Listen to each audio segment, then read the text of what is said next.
الحمد لله وحده والصلاة والسلام على من لا نبي بعده.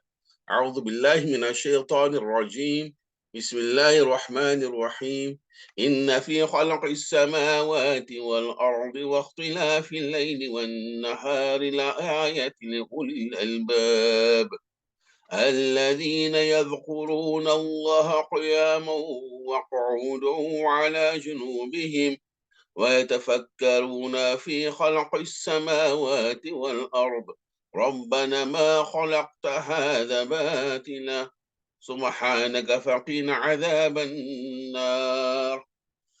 Today we're going to start with a new lesson. We're going to do Surah Al Imran, the last few verses of Surah Al Imran. And we've done also this with the du'as that we've done, which just go maybe a bit deeper into the few ayahs of the last part of the Surah Al Imran. This is also the last 10 ayahs of Surah Al Imran. Nabi Sallallahu Alaihi Wasallam used to recite every morning before he before he makes tahajjud in the morning. So every morning he used to read this last 10 ayahs also. But we're only going to do the last from 190 till 195. But Surah Al Imran is got 200 ayats. So just a little bit of a background how this ayat came down. One morning, Nabi Sallallahu Alaihi Wasallam was sleeping, and he suddenly got up, and he asked Sayyidina Aisha radiallahu anhu, I want to go to speak to my Lord. You must give me permission to go and speak to my Lord. So he gave him permission, and he went along. And while he was reading, Sayyidina Aisha realizes new ayahs. So that this ayah just came down during that morning when just before Fajr. And Nabi Sallallahu Alaihi Wasallam was standing along in Salah. He was repeating the ayahs all the time. And he went into sujood, and he went into ruku, into sujood, and he was crying so profusely. Later there was a pool of tears, that was there by his head. And Fajr came, and then Sayyidina Bilal came into tell Rasulullah it is time for Fajr now. And he told Bilal, it was very difficult to stop, because these ayahs that was revealed to me I just couldn't get up from the tahajjud, because I was so relieved so welcome that these ayahs came to me. So the first ayat, inna fi khalqi samawati wa ardi wa ikhtilafi layli wa nahari la ayatun lil albab. No doubt in the creation of the skies and the earth, and the conflict between the night and the day, they are the signs of the people with clear minds. The ayahs about is about the belief. As we spoke since a few months ago.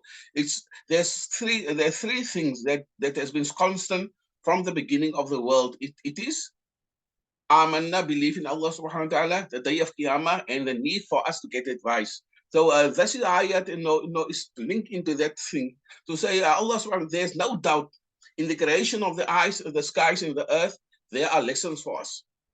If you mention the conflict between the night and the day, if you just observe the earth, we will realize that there's Allah. That when we have to believe in Allah subhanahu wa ta'ala, we don't need anything else, just to look at what's happening in the earth. Then between the conflict between the night and the day, there's when the sun sets, there's a conflict between the day and the night, and the horizon becomes blue, and then it becomes red, and then it becomes yellow, and then the morning, and every day after day, that type of happen. And if you look at that, Allah subhanahu wa ta'ala say, there will be enough signs for us to see, to believe in Allah subhanahu wa ta'ala. And he said, that is a people with clear minds. I will come to ulil albab. It can be clear minds, or could be a sound understanding. But we have to look at what the earth has given us.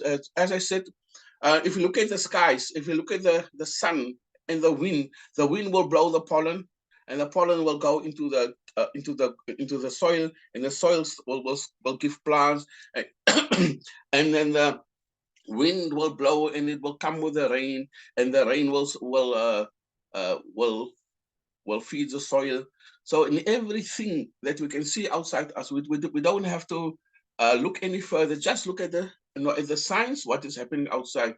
And in the past, if we look at it from the beginning of time, there was always resources that is needed to to develop people. So that resources was always there in the beginning. If you look at the oil, and then when people are finished with the oil now, there was place for nuclear, and all that issues that we need for the nuclear electricity was in the soil already.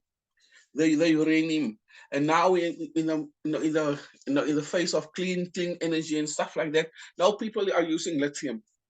So all the things that we need from the beginning of time, it was always at a certain stage in the life of humanity that things became apparent, but it was always there. The the oil was also there, always there. The uranium in the soil was always there. The lithium in the soil that people are mining now to develop the batteries. Everything, if you just look at the earth on a daily basis, is this a science for us, for people with clear minds. I just come to a bit of a clear mind now. A clear mind or sound understanding is a person that tries to get rid of all the clutter that surrounds him.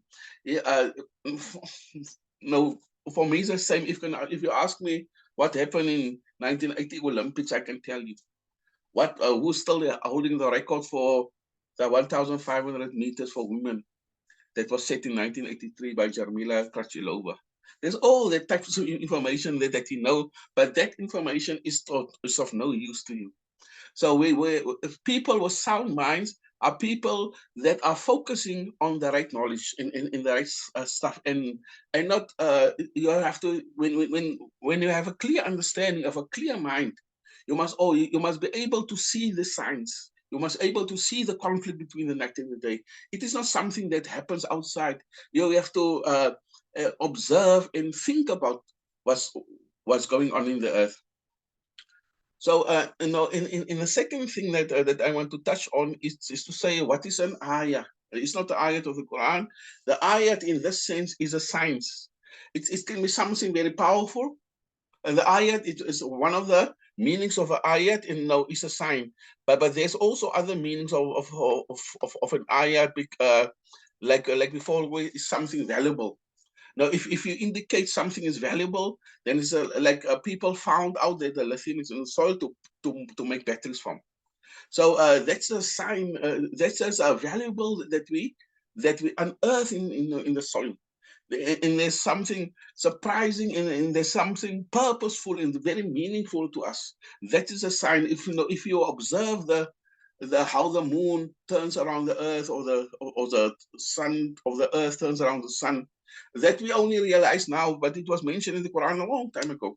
So if you just observe everything that goes with us, in what happened over a period of time, then we can experience. There's no need for a guidance. If you just observe the earth, Allah subhanahu wa ta'ala said, Inna fil khalqi samawati wal ard, you can see clear signs of me into the earth. There's no need for anything else. So just to go back a little bit, then we can ask us, what is, because this ayah is connected to the heart in the mind. You can ask then, what is a mind? What is the mind doing? So the mind is developing plans, and the mind can set stuff and consequently of consistently over a period of time. The mind can explore things. The mind can inquire into what's and see what the linkage between stuff. So that's the role of the mind. But the role of the heart, in this sense, we're talking about the spiritual heart of the Quran. The Allah subhanahu wa ta'ala said, in the end of the day, at the end of Qiyamah, will come with clean hearts to him. We will come with clean hearts. And in that sense, the heart is connected to the emotions like love, care, and all that type of stuff. Love, care, hate.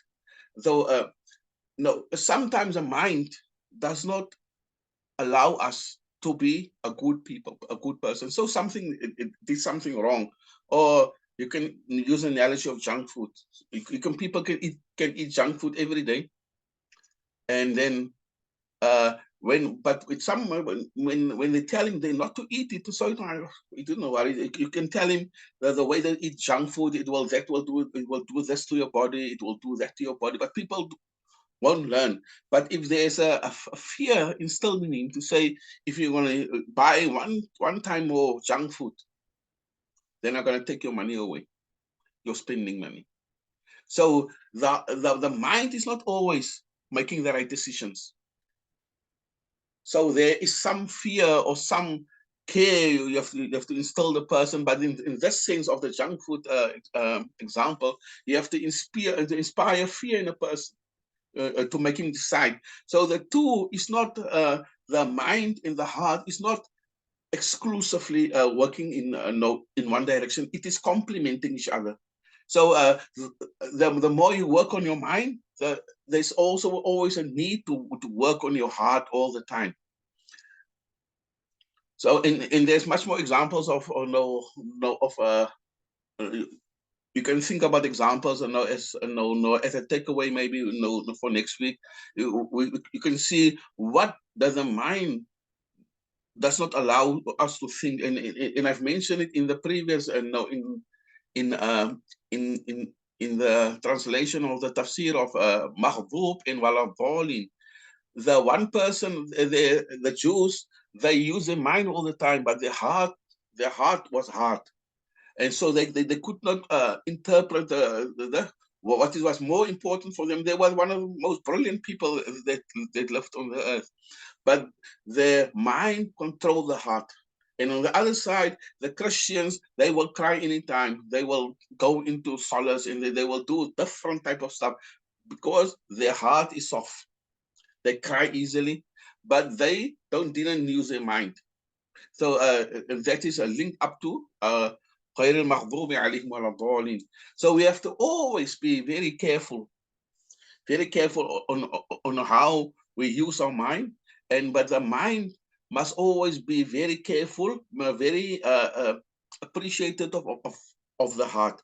The two doesn't work together. The two doesn't cannot work without each other. The mind and the heart. الذين يذكرون الله قياما وقعودا وعلى جنوبهم ويتفكرون في خلق السماوات والأرض. Allah subhanahu wa ta'ala said, those who remember me standing, sitting, and they think about the creation of the earth and the skies. Our master did not create this without purpose. And again, Allah يذكرون الله قياما وقعودا Allah يذكرون ذكر. In this sense, dhikr it's got a broader meaning. Sometimes we refer as zikr as when you're making tasbih or sitting reading the Quran, that is zikr.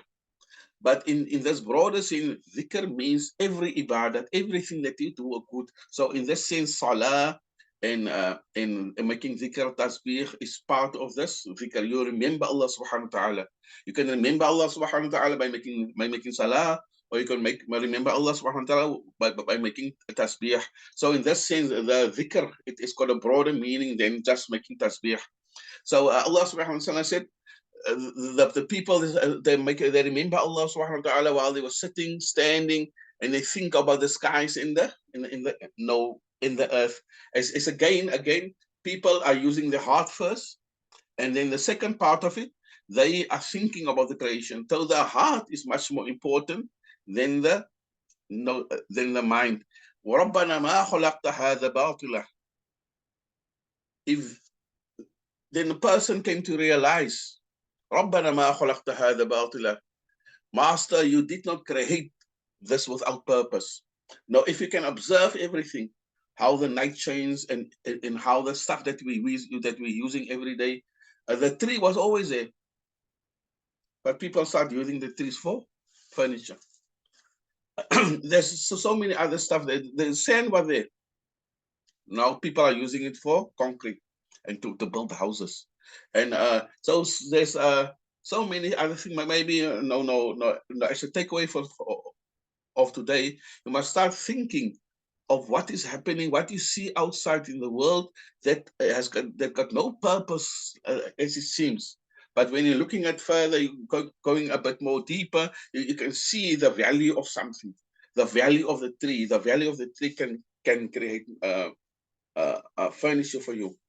The value of the soil, it can bring forth plants and trees, and then it can bring forth, and then then the wind will use the seed and the pollen of the trees to pollinize other trees, and then the other trees can start grow, and then you can see in the forest there are trees. There are nobody looks after the tree, but the tree is getting massive. So everything that we observe outside, we have to see that's a person with a clear mind and with a good heart. Ulul albab, you can see the signs. You can see the creation of Allah subhanahu wa ta'ala in everything that we do. Maybe when we're sitting on one of our, when we go away, we can start engaging the stuff. If you see the Nile River run through it, um, it's looking after the whole of Egypt and the whole of Sudan. There's one river sustain the whole Eastern Africa by by one river. It's running through a desert most of the time, but the sustainability of the water will take us down to Cairo, to Alexandria, where the delta is, or the delta of the Nile. So this is all the type that you have to continually have to look at, and it requires a deep intellectual reflection on what's happening. So in the end of the day, the heart is always first, because if your heart is it is soft and is appreciative, and then the heart can let you see all those stuff. The mind, as I said, the mind cannot always uh, fathom what's going on in the world. But if the heart is soft, the heart can absorb, it can observe that the tree is a and then the water is running, and there is grass on that side, and there's not grass on this side because people are working there, and there's grass on that side, and who is sustaining the grass? So this is all the stuff. In the end of the day, when we come to Allah subhanahu wa ta'ala, we come with a clean heart. Qalbin Salim. There's so many parts of the Quran where it says Qalbin Salim, people with a pure heart that comes to Allah. A person with a heart, well, when it comes to Allah on the day of judgment, you will not succeed, because the heart is a front runner, and the heart determines how the mind thinks. As I said, when a person started eating junk food, and all his mindset that the junk food is not good for you, but then somebody has to threaten him or do something, that the heart becomes aware, and then the heart develops the skill of the mind to do some stuff.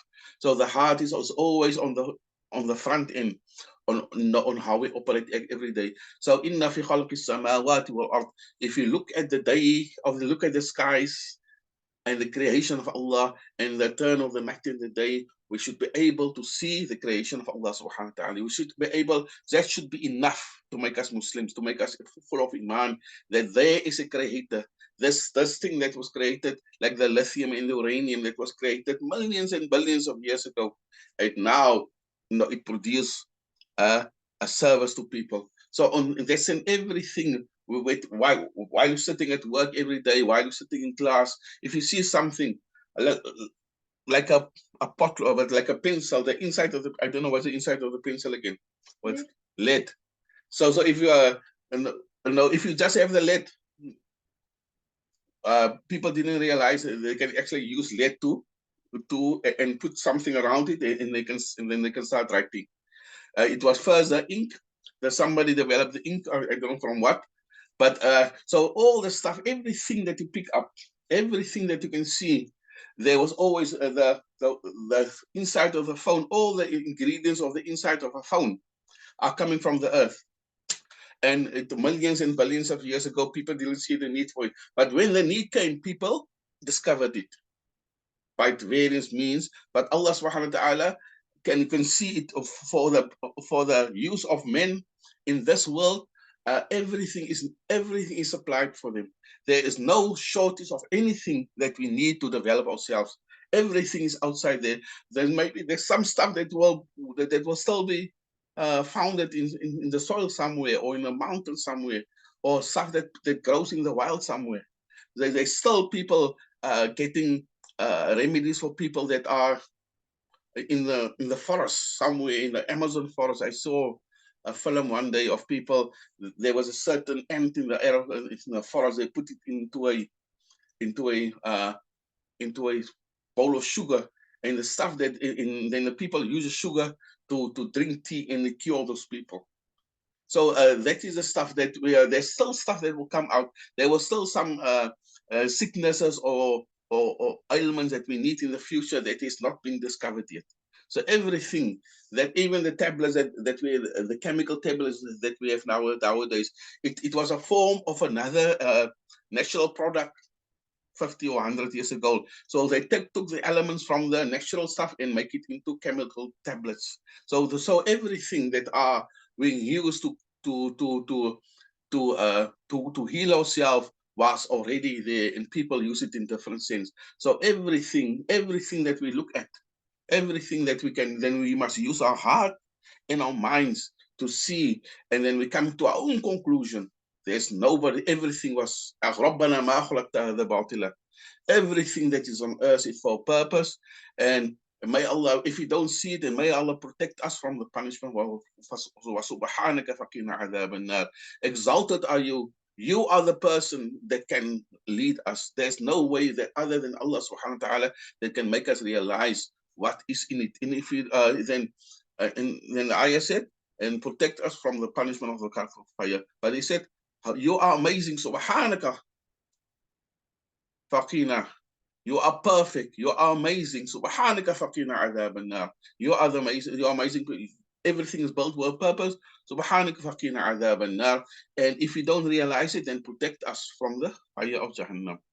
And I think I should stop there now, because just to say, the message of today is that there is signs, there is clear signs every day for people with a clean mind.